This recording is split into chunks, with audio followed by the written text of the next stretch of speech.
This video is brought to you by Midway USA.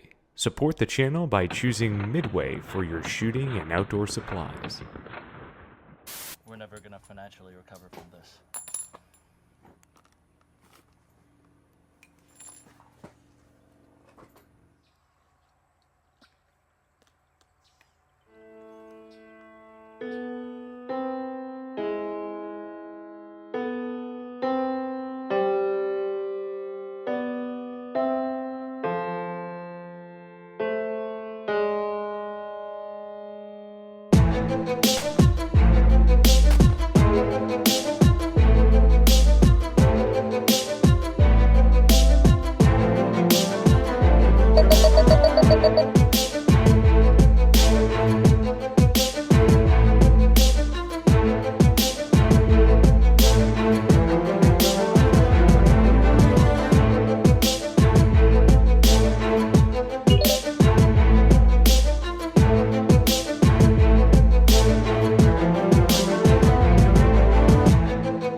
$5 a round. Let's see. Are you ready? I'm there. That's a Starbucks coffee. And that's a target cleared with a Big Mac meal. On it too. Yowzers. Ready? Yeah. Yep.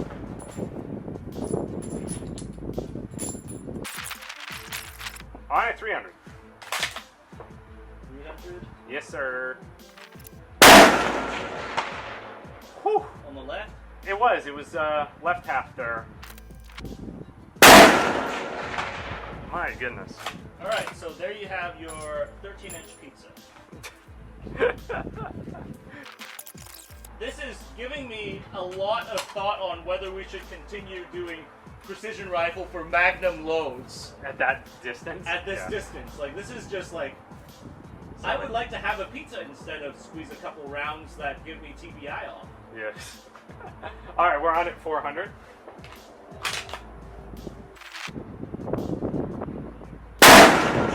Impact. Low left. Yes, correct.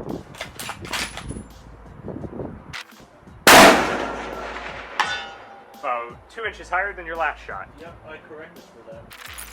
So, I guess like 400 is slightly low. Okay. So I should aim a little bit towards like a chest, like upper chest level for these, to be honest. Okay, sounds good. I'm there at 5. That wind left to right here picking up a bit, but you've been impacting on the left half here already, so I'd say don't really change anything, yeah? Okay. Woo! Left edge, right on the edge of the plate. Okay, that's not great. Perfect elevation. Impact. Was that Center cluster. Got There's a pretty strong gust of wind right there, so I wasn't exactly to see the exact impact, but yes. Alright, I'm on at 6.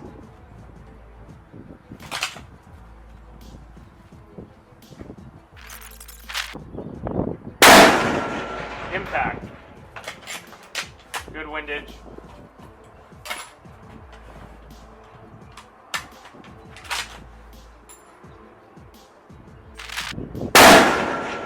Woo! Dead center. You hear that one hit different, huh? Yeah. That one hit like a ball peen hammer, right on the center. That was a loud slap. Yes, sir. Alright, I'm on at 7.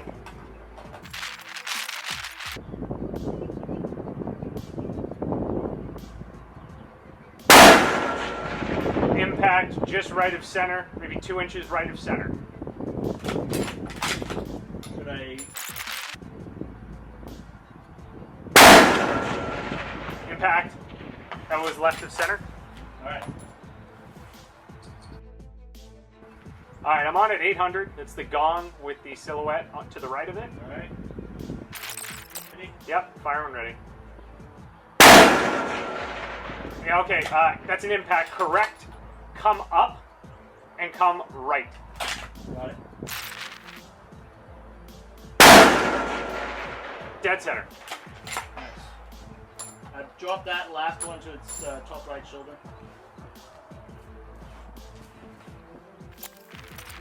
Again, I've got some foliage covering the bottom left of this target. Got it. I'll give you the best call I can here. I'll still drop it top right. Yep, let's start there. The wind seems to be pretty stable right now. Yeah, pretty consistent.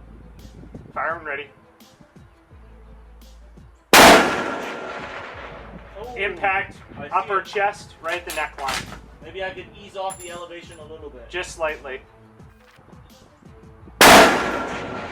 Impact, just left of center on that. Alright. Nice, Imagine dude. if you were the guy downrange receiving that 285 grain 338 to the neck. It would be most unfortunate. Yes.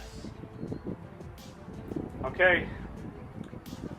On at 1,000.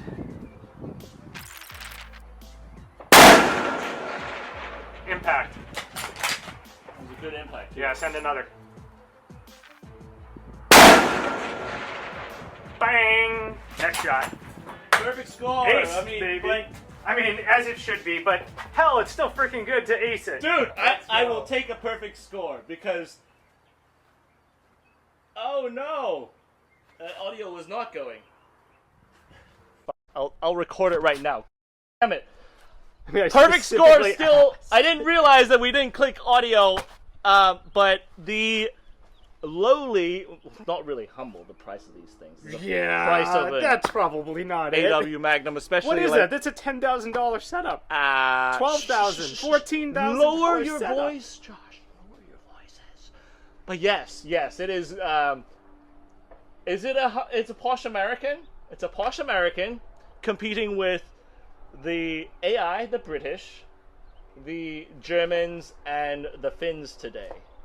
And yes, we did nitro charge our vehicles with a little bit of extra oomph, but a perfect score. So now that we've got a perfect score, we could step into the bonus round that we drop 5 shots and see how well we do on the smaller targets. Okay, let's do it.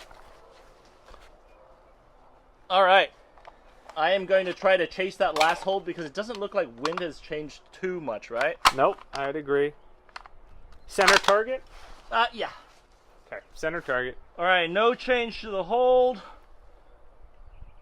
See how well we do. 5 rounds. Okay, I'm there.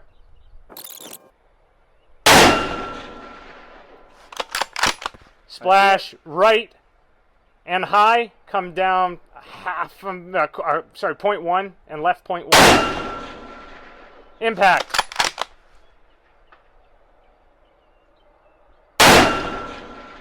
Impact.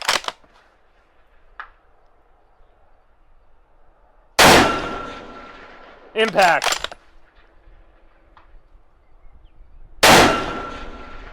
Oh, splash off the left. All right, 3 out of 5. Not terrible, but still perfect score. Was able to progress to the bonus round. We'll give you the time to take those 5 shots onto that target. Again, that last target is a reduced size, so it's about my chest size. It's much smaller. It's a sappy plate size. Sappy plate size. Sorry. Yeah. So that was a little bit more difficult of a target, but still. So I've got to emphasize, it's a switch barrel. Pull the old barrel off, threw the new barrel on, switched the caliber, had minimal change to the optic, dial it back to 0, and we were able to go out to 1,000. Especially, the distances where, as you reference, this is the caliber that a lot of the record and then repeated record shots have been made with.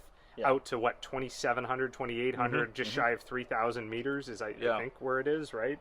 Yeah, but that's insane. That is, it's so difficult to wrap your mind around that long distance of a shot. Right. In terms of what we're looking at here, gang, we are very much limited on the distance that we have at conventional public ranges, and this is only a third of that distance. That's crazy. Yeah.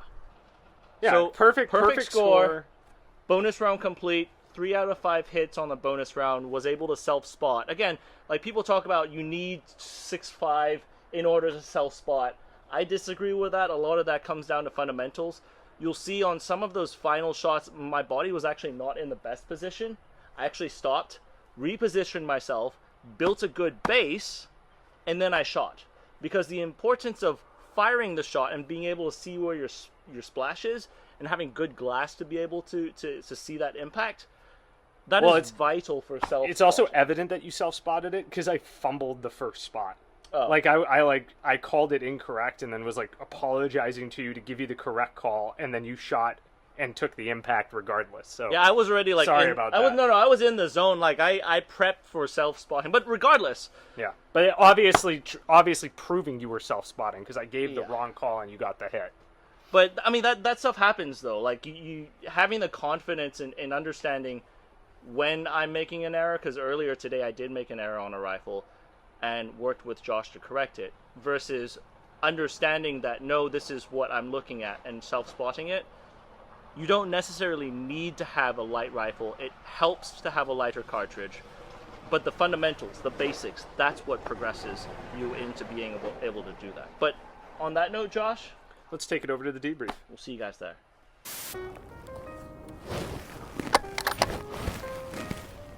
Oh, well, hello there. I didn't see you. You must have stumbled upon me enjoying the sunshine of the day as I was bird watching with my M24 sniper weapon system. Now, I hope you're enjoying the content thus far, because content like this is made possible not only by Slate Black Industries, but by the patrons of Patreon. Well, that's true. They are our main support, financially, intellectually, and most importantly, emotionally. They make content like this possible. And I'd like to invite you to come along, become one of the patrons of Patreon, along our journey of exploration of firearms technology and what we can do with these weapon systems. And if not, it's okay. But that's enough with this. Let's get on with the show. 338 Lapua. Even the name sounds louder than everything else. The big chunky boy. Oh, that's a hunk.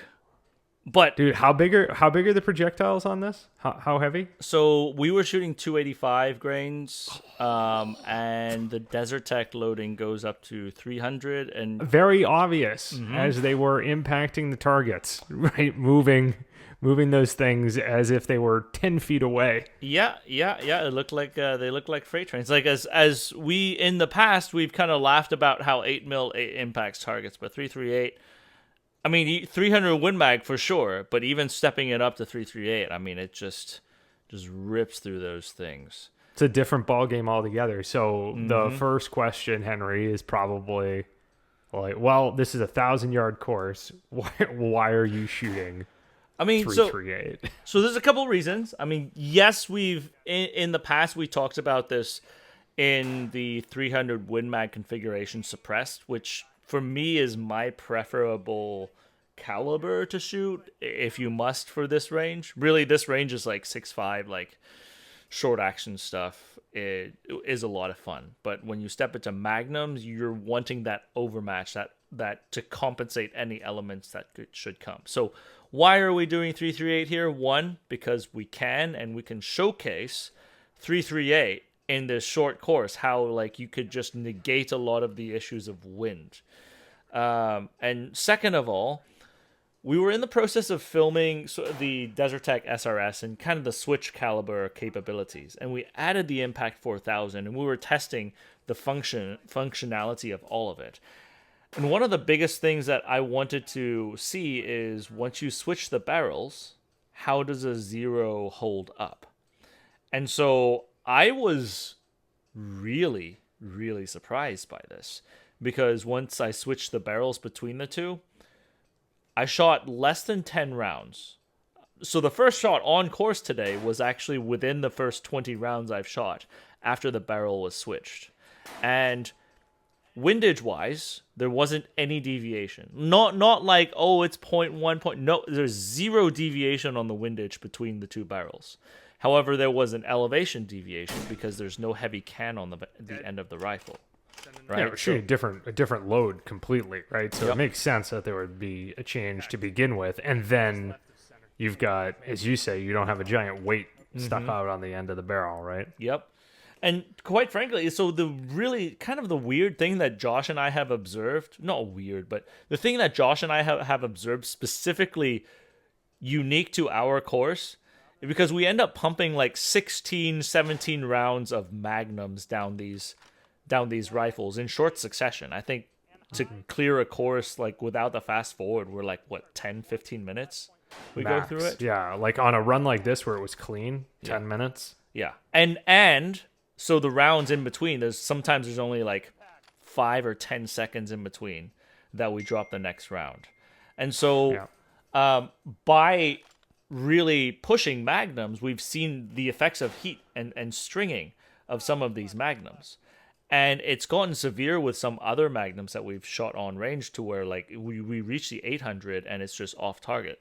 Both of the barrels with this. Now, I don't know if it's because it's fluted. I don't know if it's because it's the material the barrels are made out of. Both of the barrels on the Desert Tech seem to be resistant to heat stringing even when we were cooking these things. Mm-hmm. So I thought those were really interesting observations watching it from two separate runs. Yeah. But this sort of became the chassis for us to test a whole bunch of things. You know, the new Vortex HD Gen 3 Razor optic and the new Vortex Impact 4000. Both of them actually quite impressed so far on what we've seen. I know at first we've both gone and said that you want to get another HD and I want to get the Impact. So we both have desires coming from testing. Yeah. I mean, like, and so quite frankly, you know, like it's been a really nice run between these two. And I think the last thing I would bring up, like, why the shift to 338. Last time we talked about a couple things on the rifle.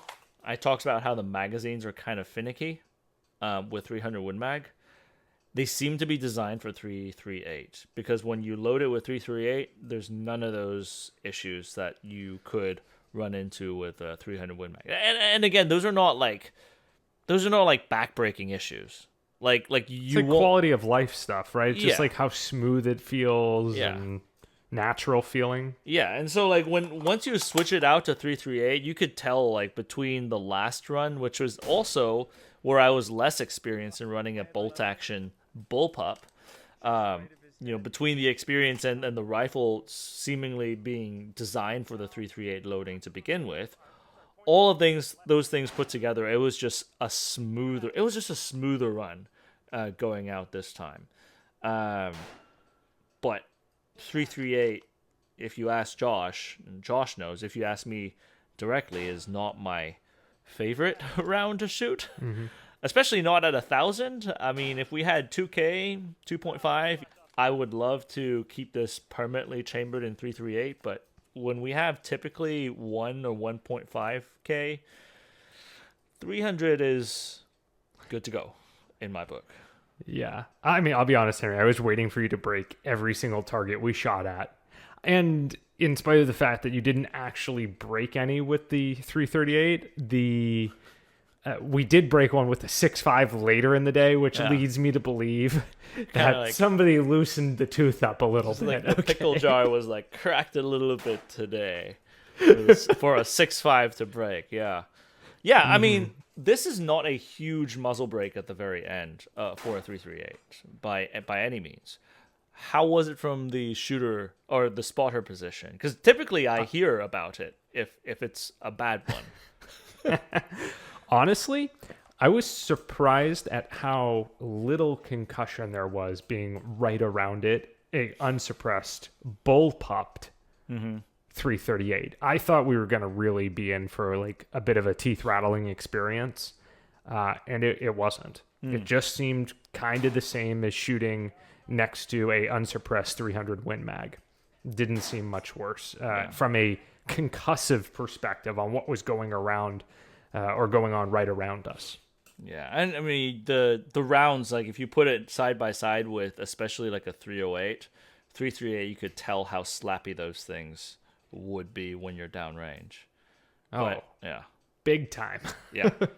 Big time. The other thing that I did with the input, so Desert Tech's CEO, I found out, was the one who was like commenting on our last video, and I didn't know at the time, but he suggested that I add 2 more of the butt pads or the spacer pads onto the chassis. That made a huge difference because like just with a little bit more space, and then like I thought about it because AUGs, like when I use my AUG and I put it on my arm, you know how you check the length of pull by putting a rifle and then check if it hits your elbow area. Yeah, the AUGs are like slightly longer. I never gave it much thought, but with a bullpup having just a little bit more of that length of pull, like it's not the same as shooting a traditional rifle, but especially when I'm running a bolt on this thing, I have a little bit more standoff instead of like doing like a full bicep curl all the way in. Like even if you do bicep curls, you don't like curl it all the way up to yourself. And I don't have to like go into full, what do you call that? Like a full curl mode. And so that gave me a little bit more strength on the ejection to throw it and a little bit more of a push to chamber the new round. And that actually... So basically, adding that spacer of like about an inch allowed you to massively improve what you felt were the ergonomics of running that bolt. Yes. Yep. And so like these are some of those reasons why, I mean, this isn't a true like redemption. There's no need for a redemption from the last run. It was one round. One miss. Yeah, one miss. There's like no need for a redemption for that. But really it was more so like we've spent more time on it. And these are the things that immediately we saw a huge difference between the two. And so like I felt that those were things that were good to bring up, you know, just to know that, you know, that length of pull because the bullpup bolt action is such a unique beast when it comes to working the bolt. And that typically has been the thing that people shy away from, is needing to work a bolt in a bullpup form. And quite frankly, if you look back, especially on the bonus round, it's a non-issue. it's a non-issue for sure. But well, you brought up the bonus round, so let's talk about that really quick, because you did have misses on the bonus round. 2 misses. Granted, shooting a much smaller target, just basically just a 12-inch wide, 1 foot wide target at 1,000. So just in terms of horizontal, it's just over it's about this 1 wide. minute of angle. Like this. Yeah, Yeah, it's a little 12 inches. It's about basically about nipple to nipple, right? Yeah, like center or chest, take. center chest. Yeah. Yeah, so just over a 1 MOA target, and then the height of that target, I believe, is like 1.5 to 1 3/4 MOA. So it's a very tight shot, and your first shot was at the top line of it off the right, and then you adjusted and immediately plugged him 3 more times, and then that last shot just barely off the left edge, so like an inch off the left edge. On paper, yes, it is 3 out of 2 hits, but I wanted to 3 out of 5. 3 out of 5. Yeah, sorry. But I do need to kind of clarify on what was going on in my mind. So the first shot was a miss. It was high right. So once I saw it hit high right, I immediately adjusted my reticle in order to compensate for that miss. And when I got the reticle back onto the adjusted aim, the point of aim, you'll see that I fire. I don't cycle right away. You want to observe your impacts. So I was able to observe my own impacts with 338 Lapua Magnum at 1,000 yards, and then quickly continue to cycle and continue to run the same point of aim. And the reason I did not deviate from that was because I saw the first impact, cycle. I did not change anything. I didn't want to change my mental acuteness on refocusing back on the target. Same hold, second round, hit. Recycle. Third round, hit. I knew they were off to the left side of the the target. left I knew side, that. I was yeah. cognizant of that. But I did not want to play with remeasuring with my reticle. I just wanted to continue to push at that point of aim. Continue to use the same hold. And as fate has it, that hold put one right off of the edge, which if you juxtapose it on a real torso, it would have been like my right arm with a 338. Yeah. Well, again, you have to also just keep in mind how small of a target that is, right? Yeah. That's a one MOA target. Yeah. So any type of adjustment is right on the borderline, right? Yeah. In terms of like you move that reticle just a hair and you're potentially off target. So You ever I understand what you're saying. You had your point of aim, you held that spot, and you Mm-hmm. were just drilling it, and until you miss, you just keep keep holding and drilling it. Right? Which, I mean, like, for a normal sniper, you would not be doing that. I mean, maybe you would miss the first one. Maybe, if its circumstances right, you'll drop a second one with adjustment. But for our purposes of the bonus round, I did not want to take the risk of missing even more. Well, ironically, I did miss. But in my mind, that was less of a risk factor. So, have you ever seen the Jackal?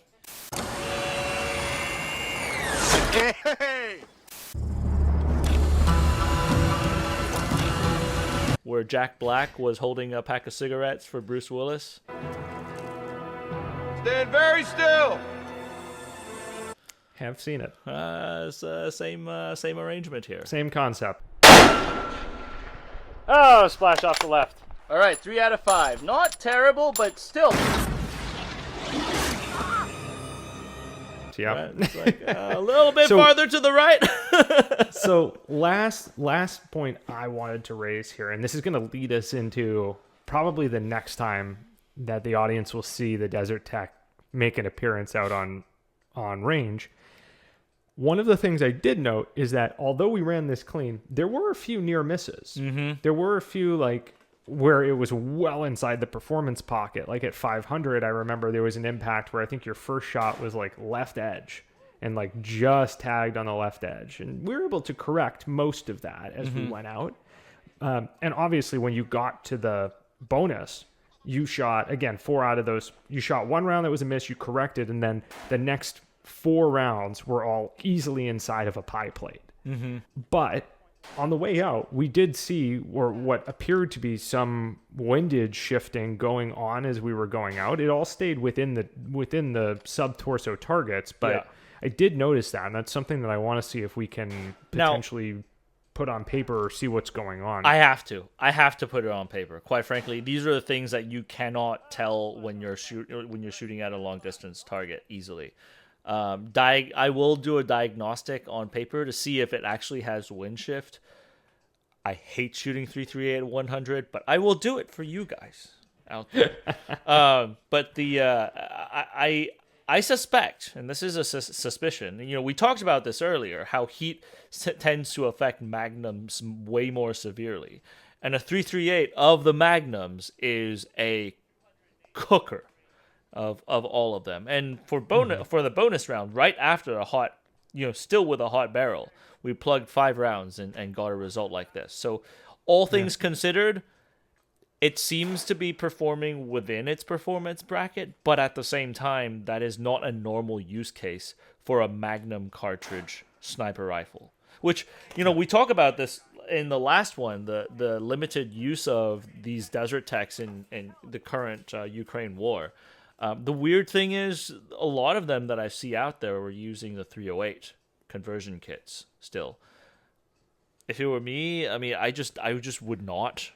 Seems like it's just purely a logistics related issue, right? Yeah. Like not enough 338 around, not enough Well, it's 300 either norm or 300 Win Mag. it's around. either I don't or know. for those guys. They either use like the SRS, which is the 338 chassis, with a 308 conversion kit, or I've seen them use the HTI, the 50 cal, the giant anti-materiel Desert Tech.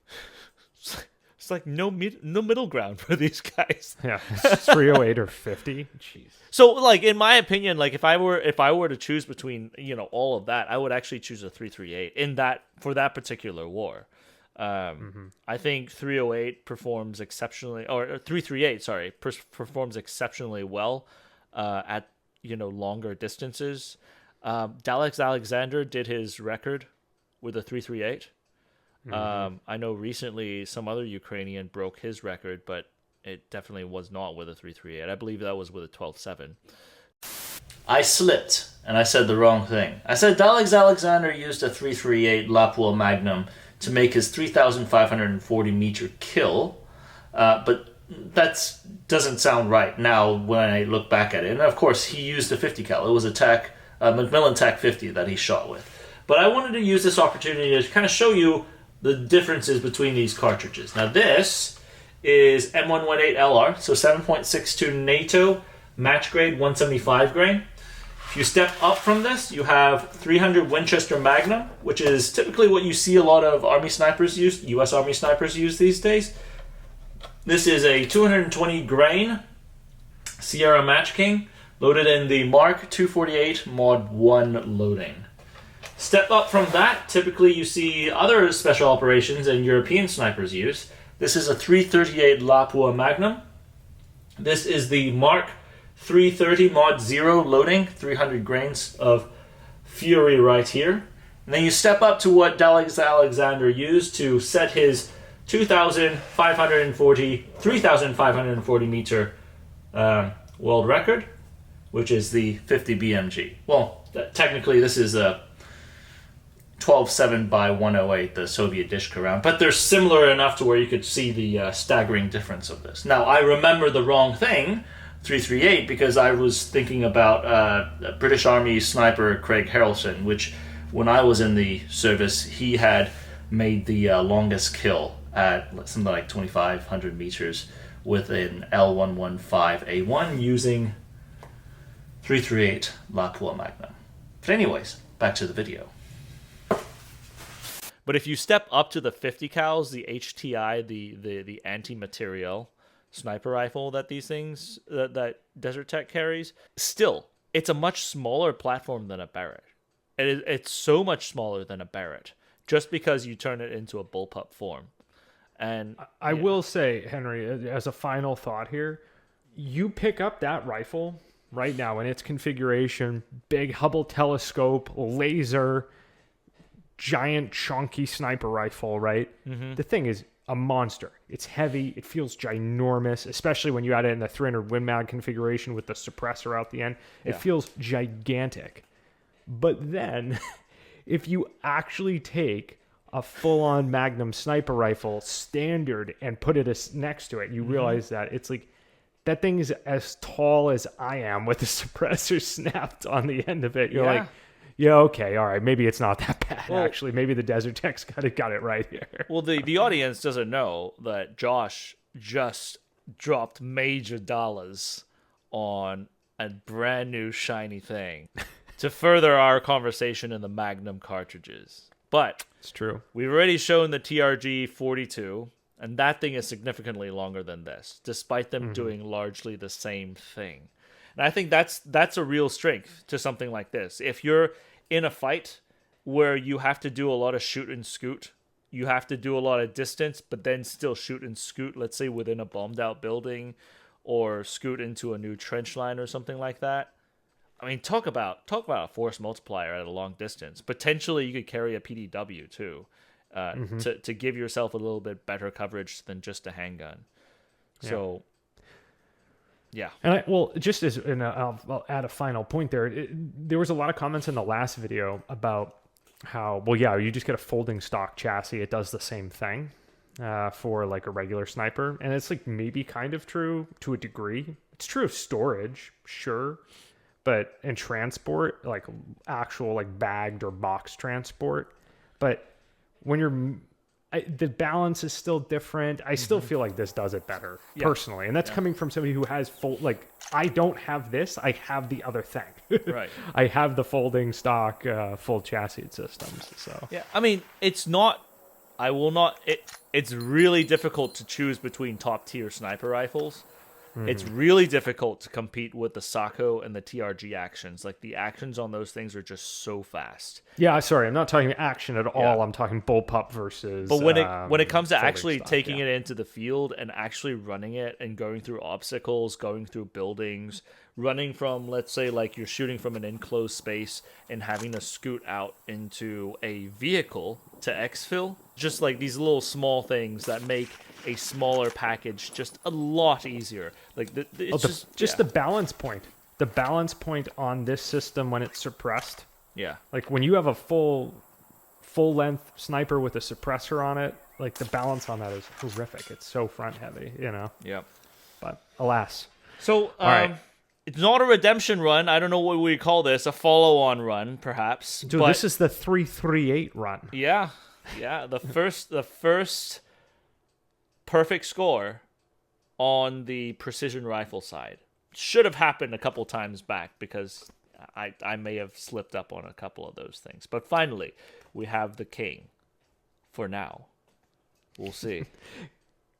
Guys, as always, we appreciate those of you who hang around to the end of these conversations. Go ahead, do all the good YouTube stuff. Like, comment, subscribe, make sure the notification bell is on. And if you enjoy having more candid conversations like this, go over, check out the Patreon and the private Discord where Henry and I routinely get in there, talk, chat with people, and answer questions.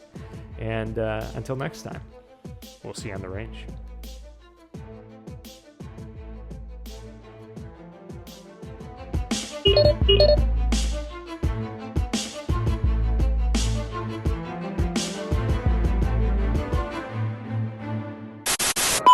716 is Steel 96, 4 Vic, 8 packs, Redcon 1, green to green. How copy, over? Steel 96, this is 716, roger, over.